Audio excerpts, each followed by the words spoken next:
Example మీకు చెప్తా.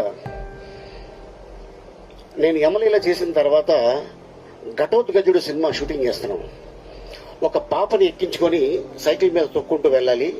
అది ఖాళీ రోడ్లు కావాలి, అంటే ట్రాఫిక్ లేని రోడ్స్.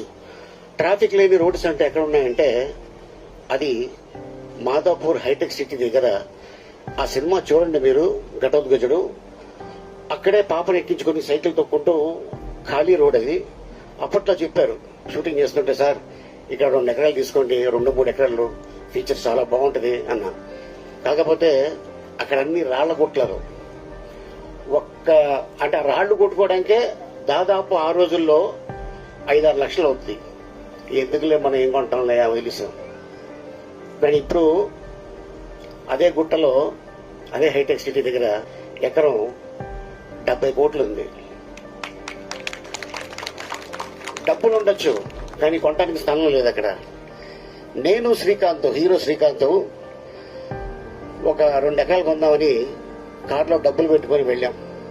అడ్వాన్స్ ఇద్దాం ఆయనకి. ఆయన ఎకరం 20 లక్షలు చెప్పాడు అదే ఏరియాలో. మాతో పాటు ఒకడు వచ్చాడు. మీకేమైనా బ్రెయిన్ దుబ్బిందా, ఇదిందా, ఇక్కడ కొంటారేంటి అన్నాడు. ఆ రోజు ఆడు చెప్పకపోతే అప్పుడు 20 లక్షలు ఎకరం, ఇప్పుడు అదే ఎకరం 80 కోట్లు. ఆయన్ని తీసుకెళ్తాలో 80 కోట్లు పోయింది మాకు. అందుకని భూమి కొంటున్నప్పుడు మీకు ఆలోచన వస్తే డబ్బులుంటే కొనేయండి. ఎవరికి చెప్పొద్దు.